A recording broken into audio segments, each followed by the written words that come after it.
Assalamualaikum warahmatullahi wabarakatuh. Kami dari kelompok 7, kelas IPA B atau kelas IPA 2 yang beranggotakan yang pertama ada Azza Masita dengan NPM 20103030001. Yang kedua ada Liva Fatona dengan NPM 20103030119. Dan yang ketiga ada Nasyita Oktavia Rahmawati dengan NPM 20103030105. Dan yang keempat ada saya Mufiana dengan NPM 20103030108. Di sini kami akan mempresentasikan praktikum mengenai kelistrikan dan kemagnetan. Nah, untuk judulnya dan tujuannya itu apa sih untuk praktikum kali ini? Baik, untuk yang selanjutnya dapat kita lihat. Nah, di sini untuk judul dari praktikum kami yaitu interaksi antar muatan listrik pada balon dan kuat medan listrik menggunakan PET. Nah, di sini jadi kita menggunakan website PET Simulations. Untuk tujuan percobaannya atau tujuan praktikumnya di sini adalah yang pertama itu ada mengetahui fenomena listrik statis pada balon. Lalu yang kedua, mengetahui interaksi yang terjadi pada balon apabila muatannya sejenis, tidak sejenis, dan netral.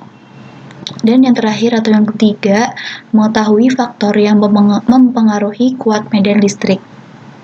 Nah, juga sedikit informasi bahwa di sini kami melakukan 2 percobaan dalam satu praktikum ini. Yang pertama itu tentang listrik statis untuk percobaan pertamanya, dan yang kedua percobaan keduanya itu adalah medan listrik. Nah, mungkin setelah ini akan ada langsung video praktikumnya dari percobaan 1 dan juga percobaan 2. Oke, sebelumnya Assalamualaikum warahmatullahi wabarakatuh. Kami dari kelompok 7, praktikum kelistrikan dan kemagnetan dari kelas IPA 2. Di sini kami akan menampilkan bagaimana praktikum mengenai percobaan 1 yakni listrik statis. Nah, di sini kami menggunakan website PET Simulations dengan judul Balance and Static Electricity. Oke, sebelum kita mulai di sini kita menggunakan 2 balon ya, karena di sini juga ada opsi 1 balon, tapi kita menggunakan 2 balon.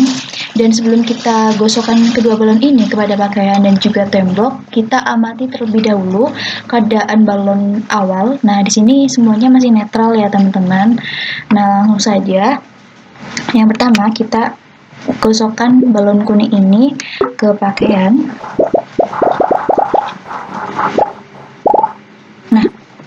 Lalu kita coba dekatkan balon ini ke pakaian, bagaimana reaksinya, interaksinya. Nah, di sini interaksi balon kuning dengan pakaian ternyata adalah saling tarik-menarik. Nah, di sini terlihat jelas ya tarik-menarik dan saling mendekat juga. Setelah itu, kita gosokkan juga balon hijau ke pakaian. Nah, di sini kita langsung saja untuk reaksikan antara kedua balon ini apakah saling menjauh atau saling mendekat. Nah, di sini terlihat jelas juga ya teman-teman. Di sini antara kedua balon ini saling menjauh atau saling tolak-menolak. Tidak bisa untuk mendekat, ini terlihat juga tolakannya. Yang selanjutnya adalah kita dekatkan balon hijau ini ke tembok. Jadi yang putih ini dan ada muatannya itu tembok ya. Di sini juga terlihat jelas untuk elektron-elektron pada tembok ini menjauh dari balon hijau ini gitu. Jadi untuk interaksinya adalah elektron pada tembok menjauh dari balon hijau ini setelah kita dekatkan seperti ini. Lihat juga untuk pergerakannya. Oke, mungkin cukup itu ya teman-teman untuk interaksi antara balon dengan pakaian, antara balon dengan balon, antara kedua balon ini, kuning dan hijau. Lalu untuk interaksi balon hijau dengan tembok. Mungkin untuk percobaan 1 mengenai listrik statis cukup sekian. Selebihnya saya mohon maaf. Wassalamualaikum warahmatullahi wabarakatuh. Oke, yang selanjutnya adalah untuk percobaan yang kedua. Setelah tadi kita mengetahui mengenai percobaan pertama mengenai listrik statis, maka kita lanjut ke percobaan kedua, yaitu terkait dengan medan listrik. Nah, di sini sebelum kita mulai masih sama menggunakan website Pet Simulations. Nah, di sini dengan judul Charge and Fields. Nah, lalu di sini kan masih kosong ya, belum ada apa-apa. Lalu kita centang pada bagian values dan grid.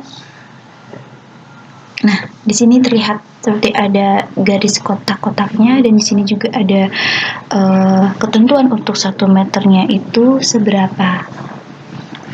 Oke, lalu setelah itu kita atur nih muatan konstannya. Jadi muatannya itu sama nantinya. Yang berbeda nanti adalah di bagian jaraknya untuk yang muatan konstan. Oke, mungkin kita taruh di sini. Nah, di sini muatan konstannya sebesar 1 mikrokolom. Lalu kita atur jaraknya. Sensornya ini sejauh 1 meter terlebih dahulu yang pertama. Nah, karena tadi di sini 1 meternya adalah sebesar 2 kotak ya, 2 kotak besar di sini seperti pada contohnya. Kita taruh di sini. Nah, di sini. Lalu kita lihat berapa untuk nilai volt per meternya itu. Nah, sudah seperti itu. Lalu kita coba untuk yang 2 meter. Ini untuk 1 meter ya teman-teman. Ini 1 meter, jarak dari sini ke sini 1 meter. Lalu untuk yang 2 meter, berarti kita tambah nih, jadi 2 meter. Di sini, nah semakin kecil untuk volt meternya, volt per meternya 2,24, tadi 7, sekian. Lalu untuk yang 3 meter, nah semakin kecil sekali. Nah, 1,01.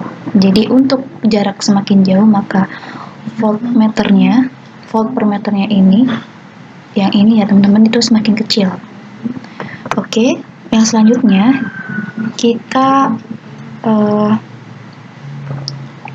setelah kita tahu nih tadi muatannya sebesar 1 mikrokolom, lalu dengan jarak 1 meter, 2 meter, 3 meter, lalu kita nanti hitung untuk kuat medan listriknya, lalu kita catat ke hasil pengamatan.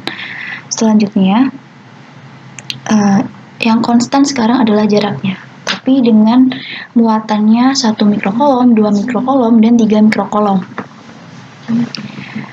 Oke, jaraknya yang pertama, jaraknya konstan. Berarti jaraknya itu 1 meter semuanya ya teman-teman. Di sini untuk jarak konstannya itu 1 meter. Jadi 2 kotak ini ya. Nah, 2 meter. Tetapi dengan menggunakan muatan yang berbeda. Ini untuk muatan 1 mikrokolom ya, 1 mikrokolom. Nah, terlihat di sini 8,75 volt per meter. Lalu untuk 2 mikrokolom seberapa? Nah, di sini bertambah ya teman-teman. Jadi 17,5 volt per meter. Lalu untuk muatan yang ketiga, 3 mikrokolom, kita tambahkan. Nah, di sini juga nambah sekali menjadi 26,4 volt per meter. Oke. Seperti tadi juga, di sini adalah yang konstan itu jaraknya sebesar 2 meter ya. 2 meter. Atau mungkin jika kita akan menggunakan meteran juga bisa, tapi di sini juga sudah 1 meter, maaf 1 meter jaraknya. Kita sudah menyesuaikan dengan contohnya di bawah ini yang 1 meter di sini nih teman-teman. Oke. Nah, sudah ya tadi 3 muatan sampai 3 mikrokolom. Setelah itu nanti seperti biasa kita hitung kuat medan listriknya pada muatan 1 mikrokolom berapa, 2 mikrokolom itu berapa, dan 3 mikrokolom berapa dengan jaraknya konstan, yakni 1 meter saja. Tadi kan muatannya yang konstan, sekarang jaraknya yang konstan. Lalu setelah itu kita catat hasilnya pada tabel pengamatan. Oke, mungkin cukup yang dapat saya sampaikan. Kurang lebihnya saya mohon maaf. Sekian, wassalamualaikum warahmatullahi wabarakatuh. Oke, jadi itu ya teman-teman tadi terkait dengan praktikum listrik statis dan juga medan listrik dengan menggunakan website PET Simulations. Nah, dari kami juga cukup sekian. Mohon maaf jika ada kekurangan, ada kekeliruan atau kesalahan, kami juga mohon maaf yang sebesar-besarnya. Sekian dari kami. Wassalamualaikum warahmatullahi wabarakatuh.